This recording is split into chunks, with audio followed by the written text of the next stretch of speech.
Hello everyone, better evening to all of you. So তোরা এরকম অনেকজন আছিস যাদের হয়তো র্যাঙ্ক 8,000, 9,000, 10,000 কিংবা 10,000-এর উপরে আছে, 10,000 থেকে 15,000। এবার এই যে এই র্যাঙ্কগুলোতে যারা থাকে না, তাদের ডাউট থাকে, দাদা আমি কি টপ 4 গভর্নমেন্ট কলেজের মধ্যে কোনো একটা সিট পেতে পারি? মানে জেইউ, সিইউ, জেজেএসি, কেজিএসি এইগুলোর কোনো একটার মধ্যেই কোনো সিট পেতে পারি? এইটা নিয়ে হচ্ছে তোদের অনেক ডাউট থাকে। এবার ওই ডাউটটা ক্লিয়ার করার জন্য এই ভিডিওটা পুরোপুরি, ঠিক আছে? চলে একবার দেখে নিই না 10,000 র্যাঙ্ক পর্যন্ত আমরা কী কী পেতে পারি না পেতে পারি, একটা একটা আমরা দেখে নিই। এটা আমাদের কলেজ প্রজেক্টটা যারা যারা চেক আউট করিস নি, চেক আউট করে নিস, ঠিক আছে? আমি সিলেক্টেড ক্যাটেগরি আমি ওপেন রাখলাম। আমি তার সাথে আমি কলেজ টাইপ অবভিয়াসলি আমরা গভর্নমেন্টের জন্য এক্সাইটেড আছে, তো গভর্নমেন্ট আমি রাখলাম।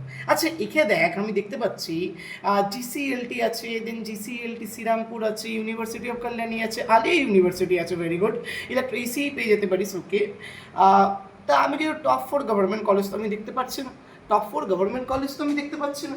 তার মানে 10,000 র্যাঙ্কে টপ 4 গভর্নমেন্ট কলেজ পসিবল নয় টিল সেকেন্ড রাউন্ড অব্দি, ঠিক আছে? কিন্তু হয়তো ডিসিতে পসিবল হয়ে যেতে পারে, কারণ প্রত্যেকটা গভর্নমেন্ট কলেজে তো ডিসি রাউন্ড হয়, বা মপ আপ রাউন্ডও আছে তো সেন্ট্রালাইজড কাউন্সিলিংয়ে, তার ডিসি রাউন্ডও হয়ে যেতে পারে। তাহলে এবার দেখে নিই একটু 8,000-এর কাছাকাছি কিছু কিছু পাওয়া যাবে কি।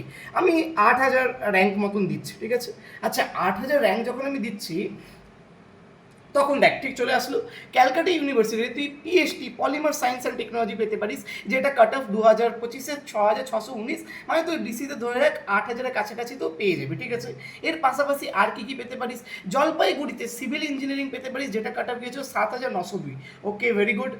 অ্যান্ড দেন তারপরে বাকি যে লোয়ার গভর্নমেন্ট কলেজ সেইগুলো আমি দেখতে পাচ্ছি। আচ্ছা, একইভাবে আমরা 8,000-এর জন্য দেখে নিলাম, তার মানে কোথাও না কোথাও এই যে ডিসিতে ওটা 9,000-এ চলে যেতে পারে, যেটা 7,000, 8,000-এ দেখছি ওটা ডিসিতে কোথাও না কোথাও 9,000 যেতে পারে, আর যেগুলো 8,000, 9,000-এ দেখছি সেইগুলো ডিসিতে কোথাও না কোথাও 10,000-এ চলে যেতে পারে। তবে পসিবিলিটি তো অনেকটাই আছে, আর ওটা কীভাবে তোরা জানতে পারবি? এই কলেজ প্রজেক্টের থ্রুতেই জানতে পারবি। একবার দেখে নিই না 7,000 র্যাঙ্কে কী কী পাওয়া যাচ্ছে, 7,000 র্যাঙ্কে কী কী পাওয়া যাচ্ছে, তাই না? একবার 7,000 র্যাঙ্কে দেখে নিচ্ছি আমি। 7,000 র্যাঙ্কে দেখ আমার কাছে খুলে যাবে জেজিইসিতে মেকানিক্যাল চলে আসছে, ভেরি গুড। ইউনিভার্সিটি অফ কল্যাণীতে পিএইচডি চলে আসছে।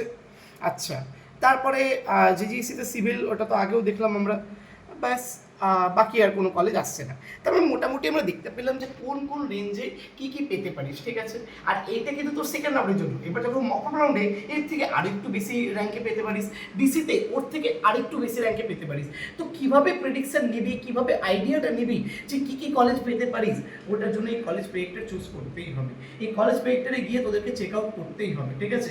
একদম পুরো ভালোভাবে ডেটাগুলো সব দেওয়া আছে কমেন্ট সেকশনে, আর আমাদের ডিসক্রিপশন বক্সে দু জায়গায় আমি লিঙ্কটা আমি দিয়ে দিচ্ছি, ওইখান থেকে তোরা চেক আউট করতে পারিস। বাকি যাদের যা ডাউট ছিল আশা করছি অনেকটা আমি ক্লিয়ার করতে পারলাম। Thanks to all, bye bye, দেখা হচ্ছে অন্য কোনো ভিডিও।